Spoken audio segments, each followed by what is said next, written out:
那么用起都爱怎么好？表母嘞，我嘛觉得，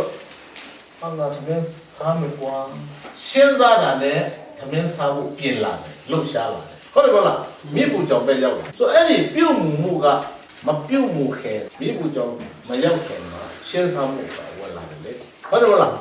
哎，这么你看那个后落叶，落草木，落下木去了人。哎呀，现在进来了，现在的表母嘞，表母盘面来的哈，哪边了？啊，见皮了。表母盘面，我嘛看见么呢？俺来他哈面人，俺来路线么路边的，他你来。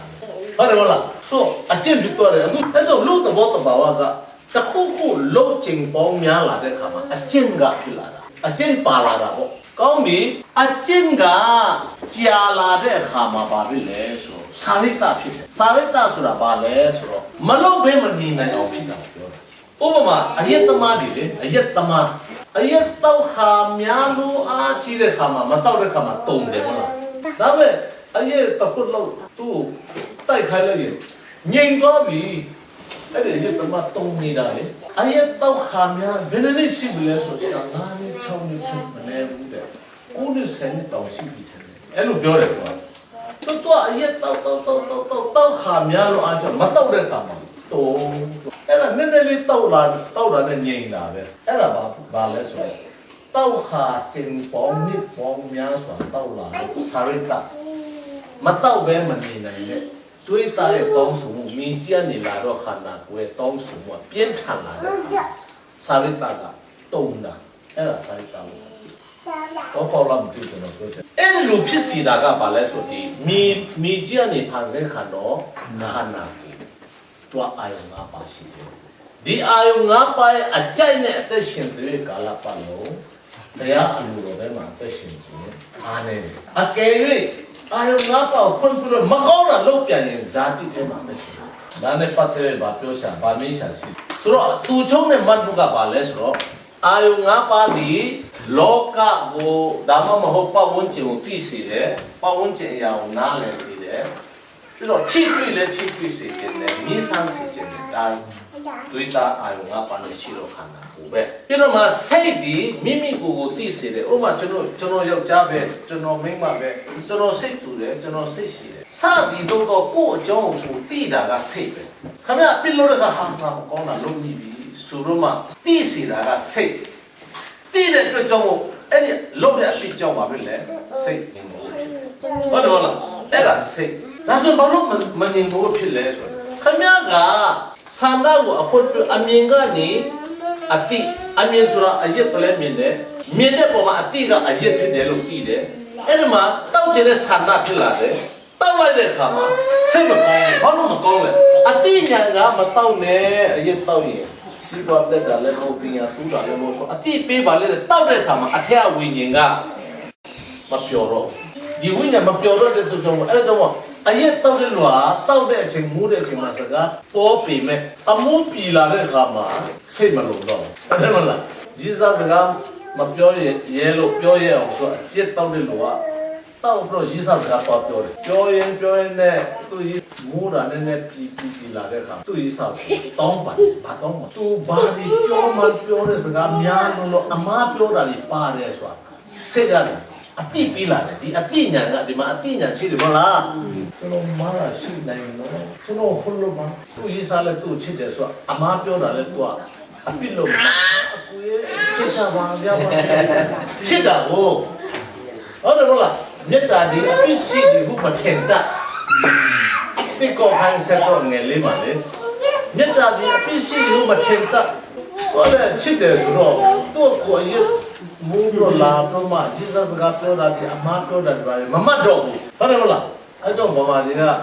အချစ်မှမျက်ရှိမရှိဘူးတဲ့ဟုတ်တယ်မလားအမှန်ကမျက်ရှိမရှိဘူးလို့ပြောနဲ့မျက်ရှိမရှိဘူးလို့ပြောမှတာတွေကိုနောက်မှအရက်မူးတာကိုတီလာတဲ့ခါမှာအော်ဒပါကအတိပေးတယ်အဲ့ဒီအော်ဒပါဆိုတာပါအတိညာဒီအတိညာကမဲမဟာဘုတော်မဲမဟုတ်တာပြောတာများပြီလို့ဆိုအတိညာကပြောတယ်ကျတော့အတိညာပြောတာကတချို့ကမပြောတဲ့မပြောထက်တာဒီပြောရတဲ့အခါမှာအထက်ဝိညာဉ်ကလည်း မရကဲလူရဲ့သဘောတဘာဝအခြေခံဒီလိုဖြစ်တယ်ဆိုတာနားလည်ပြီရှာစိတ်ကြကဲဗာမေးရှာစီလေခင်ဗျားတို့ဒါကိုနားလည်ရင်ကျွန်တော်တို့အခုအချင်းချင်းပေါင်းတင်တာလေသဟဇာတာဖြစ်တာကျွန်တော်တို့နိုင်ငံရေးစကားနဲ့ပြောမယ်ဆိုလူနဲ့ပေါင်းဝင်ခြင်းတို့အညာမညာတဲ့ဘောတရားဒီလူရဲ့ခန္ဓာကိုယ်စိတ်ဝိညာဉ်ဒါဒီရဲ့အချက်ချိတ်ဆက်နေနားလည်ဖို့သဘောပေါက်ခြင်းပြောတာပါပဲအညာမညာတဲ့ဘောတရားဆိုတာရှင်းလားရှင်းပါမေးရှာရှိလားအေးမရှိရဲ့အခုခါဝေးသွားမယ်အခုဒါကျွန်တော်တို့ကဘောဒီပါလေးမရည်တည်ဘူးနော်တန်ရှင်းတော့ဝင်တော့တစိတ်ဒီပါလေးပြောတာမဟုတ်လူသားရဲ့သဘောပြောတာကဲခါဝေးကဲတင်ချင်းဒီမှာလူသားနံပါတ်1နော်နံပါတ်1ကာကြီးပြီးပြီနံပါတ်2ခါဝေးကာကြီးကလူသားခါဝေးကကဲတင်ချင်းနော်ကဲတင်ချင်းကိုကျွန်တော်တို့ကဲတဲ့ကြီးကိုနားလည်ဖို့ရအခြေပြုကျမ်းတော့အဖေနိရှိဒါကျွန်တော်ခဏမှကြားပါတယ်ကဲတော့ကနေလက်ဆိုပါယုံကြည်သောအဖြစ်ကျေးဇူးတော်ကြောင့်ကဲတဲ့ကြီးတို့ရောက်ရ၏ကိုအလိုအလျောက်ရောက်ပြီမဟုတ်ဆိုတော့ယုံကြည်သောအဖြစ်ကျေးဇူးတော်ကြောင့်ကဲတင်ခြင်းတို့ရောက်ရ၏လို့စကားစုသုံးစုတွေ့ရပါတယ်ဒီကျမ်းစာကိုကြည့်တဲ့အခါမှာဒီစကားစုသုံးစုကိုကြည့်လိုက်တဲ့အခါမှာဒီနေ့ဒီမှာကြည့်ဒီနေ့ကျွန်တော်အတွက်ခမရအတွက်ဒီစကားစုသုံးစုထဲမှာအလိုအဆုံးကျွန်တော်တို့အလိုအဆုံးအရေးကြီးဆုံးကဘယ်စကားစုလဲဒေချာလားတော့ခုစလုံးဒီဟုတ်စကားစုသုံးစုထဲမှာအလိုအဆုံးတစ်ခုရွေးရမယ်ဆိုဘယ်ဟာလဲဘယ်တစ်ချက်ယုံကြည်ချက်ရွေးမစားဟာယုံကြည်ချက်မှာကဲတဲ့ချက်ယုံကြည်ဟောကတဲ့ချက်ရမစားယုံကြည်ချက်ရွေးတာကျွန်တော်တို့အလိုအဆုံးလေဒီသုံးခုထဲမှာအလိုအဆုံးဘယ်ဟာလဲကတဲ့ချက်ကဲတဲ့ချက်နံပါတ်1ဒါကျွန်တော်တို့လိုအပ်ဆုံးနံပါတ်1ဒါပဲကောင်းပြီကျွန်တော်တို့လိုအပ်ဆုံးကဲတဲ့ချက်နံပါတ်1ပြီးလိုက်ပြီဒါပဲဒါပေမဲ့ဒီကဲတဲ့ချက်ကိုကျွန်တော်တို့လိုအပ်ဆုံးပဲလို့သိရုံနဲ့ပြီးပြီလားမပြီးဘူးဒါဆိုရင်ကဲတင်ခြင်းရခြင်းရင်ကျွန်တော်တို့ဘာဒုတိယမှာဘာရှိရမလဲဘာဖြစ်ရမလဲယုံကြည်ရဟမ်ယုံကြည်ရဟုတ်ပြီကဲတင်ခြင်းရခြင်းရင်ယုံကြည်ခြင်းရှိရမယ်ကောင်းပြီကဲတင်ခြင်းရခြင်းပြီးခမရခြင်းလားရခြင်းဘာရှိရမလဲယုံကြည်ချက်ရှိရမှာရခြင်းနဲ့ကဲတင်ခြင်းရဖို့ရယုံကြည်ခြင်းရှိရမယ်ဆိုတော့ယုံဆရာတွေအများကြီးပဲအဲ့ဒါတွေလိုက်ယုံရင်ရောရခြင်းနဲ့ကဲတင်ရမှာမရဘူးဒါဆိုဘာယုံရမလဲယေရှုခရစ်တော်ရဲ့ယေရှုဒါဆိုဘာယုံရမလဲယေရှုတော်ယေရှုတော်ရဲ့ယေရှုတော်ယေရှုတော်ယုံရမယ်ဒီလိုလာတာဆိုတော့ဒါကဒုတိယဒါကတတိယကောင်းပြီကျေးဇူးတော်ကိုယုံမှာရခြင်းနဲ့ကဲတင်ခြင်းရဖြစ်တယ်ဒီလိုပြန်လာဟုတ်တယ်နော်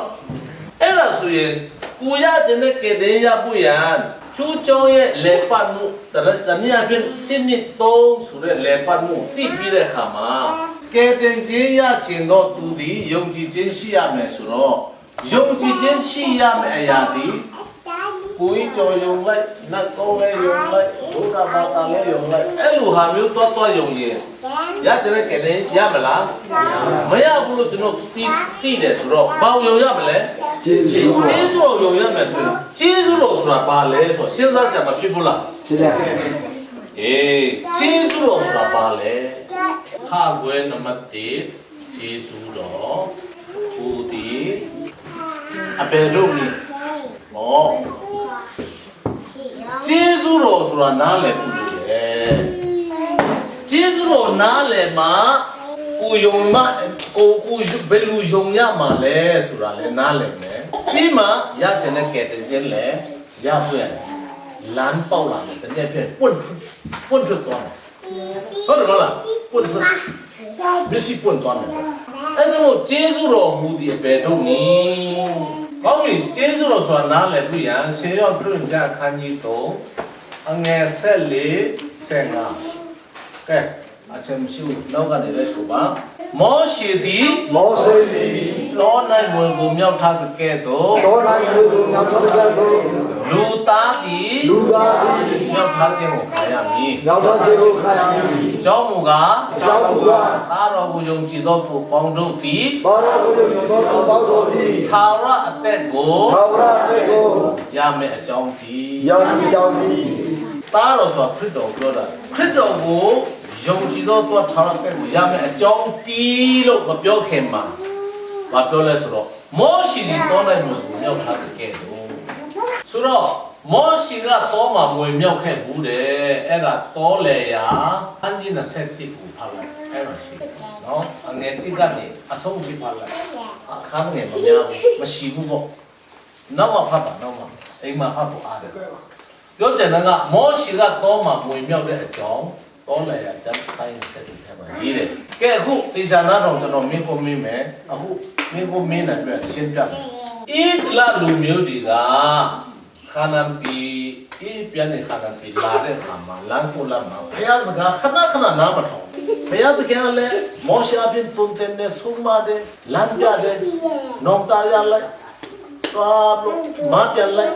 နောင်တရလိုက်မပြန်လိုက်အဲ့ဒီတနည်းကြတော့သူတို့ကမောရှတောင်ပေါ်မှာပြညတ်တော်ယူတဲ့အချိန်မှာနွားရုပ်ကိုကိုကိုတယ်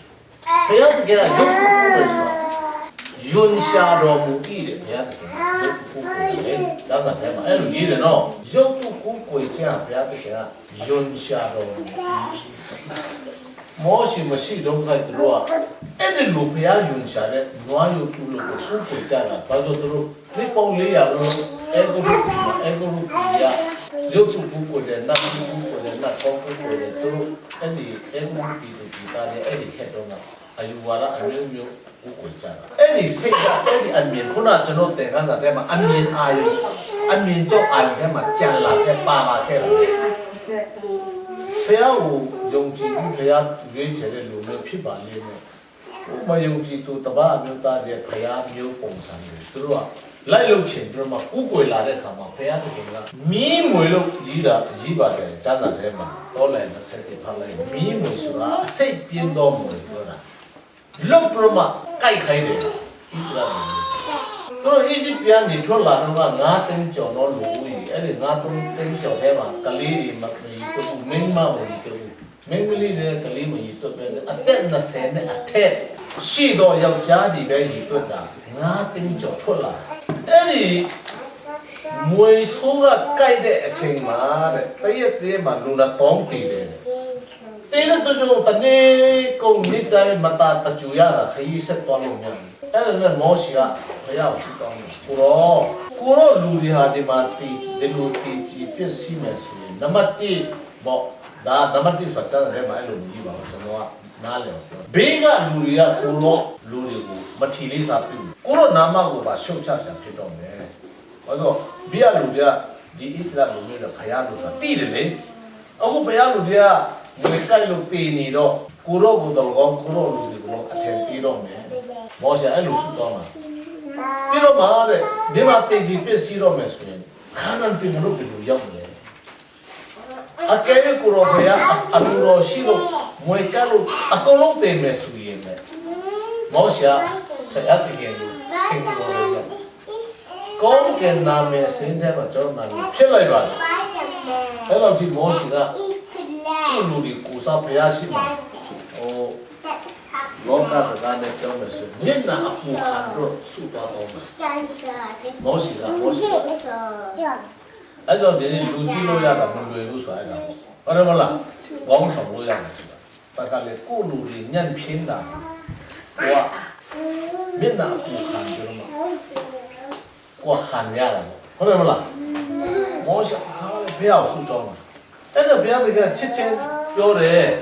မောရှိတဲ့ဆရာမငယ်နဲ့မြန်ဆင်း ကြီးဝါငွေရုပ်တစ်ခုလို့ပြောမှာတဲ့လူအလုံးမြင်နိုင်တဲ့နေရာမှာတိုင်ဆိုင်ပြီးတော့မှဆိုတော့လူအလုံးမြင်နိုင်တဲ့ဆိုတာတောင်ကုန်းလေးပေါ့အဲ့ဒီတိုင်ဆိုင်ပြီးတော့အဲ့ဒီပေါ်မှာချိတ်ပြီးတော့မှတဲ့မဲအကူအာရုံကိုအော်ခိုင်းပြီးတော့မွေကဲခဏလူတွေတေးဆဲကာဆဲဆဲလူတွေမွေကဲစတော့ခဏလူတွေဒီနေ့ကိုလည်းဒီဘက်ကိုလည်းဒီမွေကိုကြည့်ကြပြောင်းမယ်ဆိုအော်ခိုင်းလိုက်ပါကြည့်တယ်လူပြောင်းတယ်ဘုရားကအဲ့လိုပြောတဲ့အခါမှာမောရှာနဲ့ကမန်ကနနဲ့ဆဲမှာပြောမှချိဝါမရုပ်ကမန်ကနလုပ်တာချိဝါမရုပ်လို့ပြောမှချိတ်တာသူ့ကိုအော်ခိုင်းတာလူတင်နေတဲ့ကြားထဲမှာအော်တဲ့တောင်ကြားပြမှအာဟုတ်လားဆိုပြောင်းချင်တဲ့လူတွေကကြည့်တဲ့အခါမှာပြောင်းတာကြီးကြီးမပြောင်းဘူးချက်ချင်းပြောင်းဒီခါကြီးတောင်မှလေကြည့်မိတာလည်းပြောင်းအော်ရှင်အဲ့ဒါပြောင်းတယ်တော့ဝန်တာပြမမပြောင်းတဲ့လူပြောတာငါလည်းကြည့်မပြောင်းတဲ့ကြည့်ပါဆိုကြည့်လို့ပြောင်းကြည့်လို့ပြောင်းတချို့မကြည့်ချင်ဘူးအဲ့ဒါနဲ့ပြောင်းတဲ့လူကလည်းပဲလက်ပေးတာအဲ့ပြောင်းနေတဲ့ဒါမဲ့တချို့လည်းပဲလဲတာနဲ့လဲလို့မနိုင်ဘူးတဲ့မကြည့်ချင်ဘူးအဲ့ဒါကြောင့်ဇန်နာတဲ့မှာလည်းပဲခိုင်မာတော့သူရေးထားတာအဲ့ဒါပြောတာခုခင်ဗျားတို့လည်းဘယ်လိုကြည့်ပါလို့ပြောတာကိုမကြည့်ဘူးဒီလိုနေအဲ့ဒါလည်းပဲခိုင်ပါနော်အဲ့လည်းပဲခိုင်ပါဒီဘက်ကြည့်ဒီမှာကြာအဲ့လိုပြောတာခင်ဗျာအဲ့လိုဖြစ်နေတာဒါလည်းပဲခိုင်ပါကြည့်လက်ပေးတာလေမလဲဘူးအဲ့ဒါဒီလိုနဲ့တည်တယ်တဲ့ဒီလိုနဲ့တည်တာဘုမဲ့လက်ခိုင်းတာမရဘူးဒီလိုနဲ့ပဲတည်တယ်အဲ့ဒါရှိတယ်ကဲအခုကျွန်တော်မေးခွန်း3 4 5ခုမေးမယ်နံပါတ်1ဒီမွေမမြောက်ခင်မှာလူတွေတည်တယ်အခုမွေမြောက်ပြီဆိုတော့အချင်းနေပြောင်းလဲမယ်မွေမမြောက်ခင်မှာတည်တဲ့လူတွေဘာလို့တည်တာလဲ没有记录，ဟမ်ရုပ်တုစံတုကိုကိုလို့ရတာခံဘာလဲ没有，ဟမ်ဆရာမင်းပြန်ပြောမယ်မွေမမြောက်တဲ့လူတွေတည်တယ်ဟုတ်လား没有噻，ဘာလို့တည်လဲဟမ်我也是这样，没事的。ဟမ်我也是这样。ဘာလဲပြောပါဦး没谁教你的噻，မွေစိတ်ကြောင့်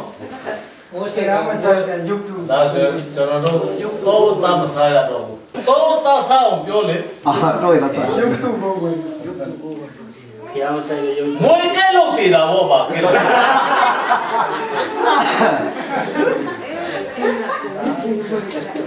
老人。